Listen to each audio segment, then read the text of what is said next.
सोना आज 86,000 रुपए के पार चला गया है। बजट के बाद सोने के दाम में लगातार तेजी आ रही है और 7 फरवरी शुक्रवार को सोना महंगा हुआ है। 24 और 22 कैरेट सोने के भाव में 400 रुपए तक की बढ़ोतरी हुई है और देश के ज्यादातर बड़े शहरों में 10 ग्राम सोने का भाव 86,000 रुपए के ऊपर ट्रेड कर रहा है। अंतर्राष्ट्रीय बाजार में उतार चढ़ाव और अमेरिका की पॉलिसीज में बदलाव के कारण लोग सोने को सुरक्षित निवेश मान रहे हैं, जिससे इसकी कीमतें बढ़ रही हैं। एक्सपर्ट्स का मानना है कि अगर ब्याज दरें कम होती हैं और बाजार में अनसर्टेनिटी बनी रहती है तो सोना और भी महंगा हो सकता है। भारत में शादी और त्योहारों के दौरान सोने की मांग बढ़ती है, जिससे इसकी कीमत आने वाले महीनों में और भी बढ़ सकती है। चलिए अब जानते हैं देश के 4 बड़े शहरों में सोने का भाव क्या कुछ है। तो दिल्ली में 24 कैरेट सोना करीब 400 रुपए की तेजी के साथ 86,670 रुपए प्रति 10 ग्राम के लेवल पर पहुंच गया है, जबकि 22 कैरेट सोना 79,460 रुपए प्रति 10 ग्राम पर बना हुआ है। मुंबई में 24 कैरेट सोने का दाम 86,520 रुपए है और 22 कैरेट सोना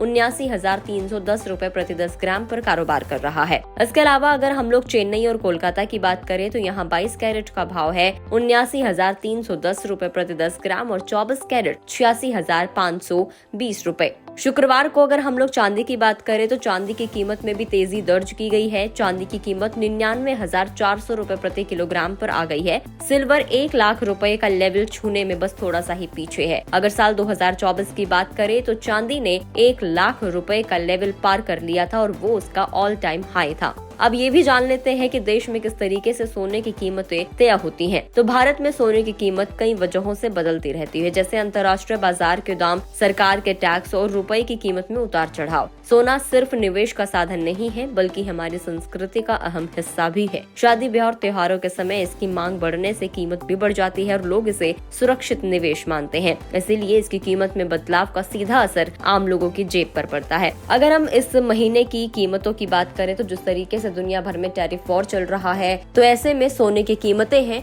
वो 86-87 रुपए पर इस महीने बनी रह सकती हैं। अगर थोड़ा बहुत भी करेक्शन आता है तो वो आपके लिए निवेश का बेस्ट टाइम हो सकता है। वीडियो में इतना ही। आपको जानकारी कैसी लगी कमेंट करके जरूर बताएं। अगर आप इस वीडियो को फेसबुक पर देख रहे हैं तो फेसबुक पेज को लाइक करें, यूट्यूब पर देख रहे हैं तो गुड रिटर्न्स के यूट्यूब चैनल को सब्सक्राइब करना ना भूलें।